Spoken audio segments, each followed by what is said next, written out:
స్థానంలో నిలిచారు. శ్రీకాకుళం జిల్లాకు చెందిన రొనాంకి గోపాలకృష్ణ అద్భుత ప్రతిభ కనబరిచారు. జాతీయ స్థాయిలో 3వ ర్యాంకు సాధించి రికార్డు సృష్టించాడు. గోపాలకృష్ణ శ్రీకాకుళం జిల్లా పలాస మున్సిపాలిటీలోని పారసాంబకు చెందిన అప్పారావు రుక్మిణమ్మల కుమారుడు. తల్లిదండ్రులు రైతు కుటుంబానికి చెందినవారు. గోపాలకృష్ణ మొదటి నుంచి ప్రభుత్వ పాఠశాలలోనే విద్యనభ్యసించాడు. టీటీసీ చేసి రేగులపాడు స్కూల్లో ఎస్జిటిగా పనిచేస్తున్నారు. ఉద్యోగం చేస్తూనే పీజీ పూర్తి చేశారు. తొలి ప్రయత్నం విఫలం కావడంతో ఢిల్లీలో కోచింగ్ తీసుకుని రెండో ప్రయత్నంలో విజయం సాధించారని తండ్రి అప్పారావు చెప్పారు. తమ కుమారుడికి జాతీయ ర్యాంకు రావడంపై పేరెంట్స్ సంతోషం వ్యక్తం చేశారు. ఎక్కడ భూదందాలు అన్యాయంగా అక్రమాలు చేసి జరుపుతున్నారో అవి నిర్మూలన చెయ్యాలనేసి నా కోరిక. మా అబ్బాయి కూడా అదే కోరిక మీద ఉంది. దాని గురిండే సివిల్ సర్వీసులోనూ నేను 100కి 100 ఏంటంటే వాడికి బలవంతం చేసి అందరు దింపాను. వాడు కూడా మా అబ్బాయి కూడా దాని పట్టుదల మీదే చదివాడు.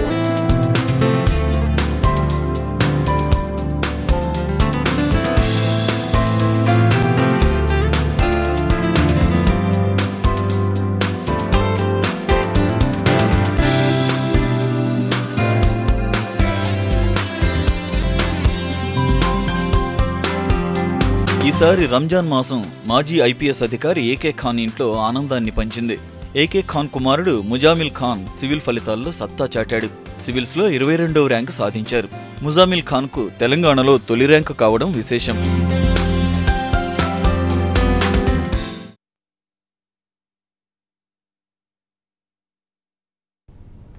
సివిల్స్ ఫలితాల్లో తెలుగు విద్యార్థులు ప్రభంజనం సృష్టించారు. హెవీ కాంపిటీషన్లోనూ మంచి ర్యాంకులు సాధించారు. 90 మందికి పైగా 1000 లోపు ర్యాంకులు సాధిస్తే శ్రీకాకుళం కుర్రోడు ఏకంగా 3rd ర్యాంక్ కొట్టేశాడు. తల్లిదండ్రులు నిరక్షరాస్యులైనా తాను చదువుకున్నది తెలుగు మీడియం అయినా అదే తెలుగు మీడియంలో పరీక్ష రాసి ఏకంగా టాప్ ర్యాంక్లో నిలిచారు. ఎంతో మందికి ఆదర్శవంతంగా నిలిచారు. 2016 సివిల్ సర్వీసెస్ పరీక్షల ఫలితాలు వచ్చాయి. దీంట్లో తెలుగు రాష్ట్రాల సత్తాను ఆల్ ఇండియా లెవెల్లో చాటారు మన శ్రీకాకుళంకి చెందినటువంటి గోపాలకృష్ణ.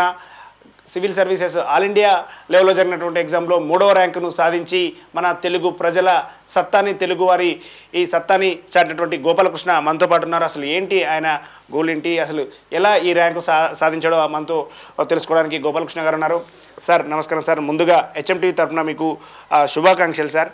ఏంటి సార్ అసలు ఎలా సాధ్యమైంది మీకు ఇది? Thank you sir, thank you very much sir.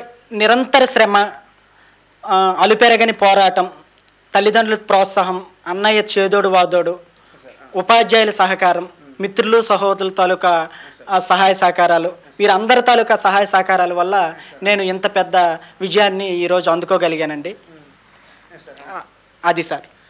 Sir చూసుకుంటే ముఖ్యంగా తెలుగు ప్రజలకే మీరు ఒక రోల్ మోడల్ అని చెప్పుకోవచ్చు. ఎందుకంటే సివిల్ సర్వీసెస్ ఎగ్జామ్లో ఆల్ ఇండియా లెవెల్లో ఎంతోమంది కష్టపడుతుంటారు, ఎంతోమంది రాస్తుంటారు. కానీ మీరు రాసినటువంటి ఈ 3 ఫైనల్ ఎగ్జామ్ ఇంటర్వ్యూ వరకు కూడా తెలుగులోనే వెళ్ళారు. అసలు ఏంటి సార్, ఏం జరిగింది అసలు? మీ స్టడీ ఏంటి, మీ బ్యాక్గ్రౌండ్, మీ స్టడీ బ్యాక్గ్రౌండ్ ఏంటి సార్? మొదటగా సార్ మాది శ్రీకాకుళం జిల్లా పలాస మండలం పారసాంబ గ్రామం అండి. మా నాన్న అమ్మ ఇద్దరు కూడా వ్యవసాయ కూలీలేనండి. నాది 1వ తరగతి నుంచి 5వ తరగతి వరకు నా చదువు గవర్నమెంట్ ప్రాథమిక పాఠశాల మా ఊర్లో జరిగిందండి. 6 నుంచి 10వ తరగతి వరకు గవర్నమెంట్ జడ్పీ హై స్కూల్ బ్రాహ్మణతర్లలో జరిగిందండి. 10వ తరగతిలో నాకు 80% మార్కులు రావడం జరిగింది. ఇంటర్మీడియట్ గవర్నమెంట్ జూనియర్ కాలేజ్ పలాసలో జరిగిందండి. అందులో 76% మార్కులు వచ్చాయి. ఆ తర్వాత మేము 3 పిల్లలం అండి. మా అన్నయ్య, మా చెల్లి, నేనండి. ఈ ముగ్గురిని మా నాన్నకి 50 సెంట్లు పొలమే ఉందండి. ఆయన చదివించడానికి పడుతున్న కష్టాలను చూసి అతి తొందరలో మనం ఉద్యోగం సాధించాలనే దృక్పథంతో నేను టీటీసీ రాయడం జరిగిందండి. అందులో నాకు ర్యాంక్ వచ్చింది. నేను పశ్చిమ గోదావరి జిల్లాలో నేను టీటీసీని శిక్షణ పొందాను. వెంటనే 2006 డిఎస్సి రాశాను. డిఎస్సిలో సెకండరీ గ్రేడ్ టీచర్గా సెలెక్ట్ అయ్యానండి. ఇప్పుడు సెకండరీ గ్రేడ్ టీచర్గా పనిచేస్తున్నాను. 2006 నుంచి 2009 మధ్యలో నేను డిస్టెన్స్లో డిగ్రీ చేయడం జరిగిందండి ఆంధ్ర యూనివర్సిటీ నుంచి, బీఎస్సీ ఎంపీసీ గ్రూప్లో. ఇది నా తాలూకా చదువు తాలూకా ప్రస్థానం అండి. సార్ ఒక టీటీసీ రాసి చదివినటువంటి ఒక ఉపాధ్యాయుడు ఈరోజు సివిల్ సర్వీసెస్లో ఆల్ ఇండియా 3వ ర్యాంకు సాధించారు అంటే మీకు ఇంగ్లీష్ బ్యాక్గ్రౌండ్ కూడా లేదు, మీరు ఎగ్జామ్లో తెలుగుతోనే వెళ్ళారని చెప్తున్నా. అసలు ఎగ్జామ్ ఎలా జరిగింది, మీకు చివరి ఇంటర్వ్యూ ఎలా జరిగింది సార్? ఎగ్జామ్స్లో మీరు పాస్ అవుతారు, ఓకే. ఇంటర్వ్యూ అంటే ముఖ్యంగా తెలుగు మీడియం విద్యార్థులు ఇంటర్వ్యూ ఫేస్ చేయాలంటే ఈ రోజుల్లో చాలా కష్టమని చెప్తుంటారు. మీరు ఇంటర్వ్యూ ఏ లాంగ్వేజ్లో చేశారు, అసలు ఇంటర్వ్యూ ఎలా జరిగింది సార్ మీకు? నాకు ఇంటర్వ్యూ ఏప్రిల్ 19, 2017 జరిగిందండి.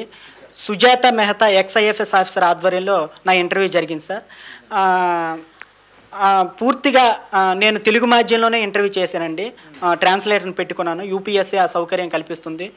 పూర్తిగా నా టీచింగ్ బ్యాక్గ్రౌండ్, నేను హాబీ కూడా టీచింగ్ అనే పెట్టాను సార్. దానివల్ల పూర్తిగా నా టీచింగ్ బ్యాక్గ్రౌండ్ మీద క్వశ్చన్స్ అడగడం జరిగింది.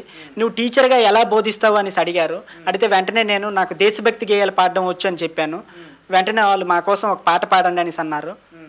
మీరు ఏం పాట పాడారు సార్? ఒకసారి తెలుగు ప్రజల కోసం, మా వాళ్ళ కోసం మీరు ఆ రోజు ఇంటర్వ్యూలో జరిగినటువంటి పాటను ఒకసారి వినిపించే ప్రయత్నం చేస్తారా? షూర్ సార్, డెఫినెట్లీగా. ఈ పాటని నేను దోబచర్ల టీచర్ శిక్షణ చేస్తున్నప్పుడు మా ప్రిన్సిపల్ గారు మాకు చెప్పారు సార్, బోరయ్య గారు. ఆయనకి ప్రత్యేక ధన్యవాదాలు. బోర్డర్ల సైనికుడా, భారత్కి రక్షకుడా, కార్గిల్లో కన్ను మూస్తివా, ఓ సైనికుడా మా కోసం ప్రాణాలిస్తివా. బోర్డర్ల సైనికుడా, భారత్కి రక్షకుడా, కార్గిల్లో కన్ను మూస్తివా, ఓ సైనికుడా మా కోసం ప్రాణాలిస్తివా.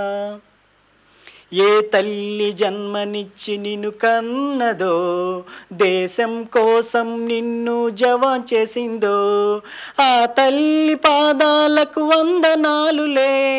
జై జవాన్ జై కిసాన్ నీకు సలాంలే. బోర్డర్ల సైనికుడా, భారత్కి రక్షకుడా, కార్గిల్లో కన్ను మూస్తివా, ఓ సైనికుడా మా కోసం ప్రాణాలిస్తివా. భారత్ కోసం నీవు బాంబువైనవు, దేశం కోసం నీవు ఫిరంగివైనవు, ఓ జవాను పోరులో జయము మనదలే, ఇకపైన మనకేమీ భయం లేదులే. బోర్డర్ల సైనికుడా, భారత్కి రక్షకుడా, కార్గిల్లో కన్ను మూస్తివా, ఓ సైనికుడా మా కోసం ప్రాణాలిస్తివా.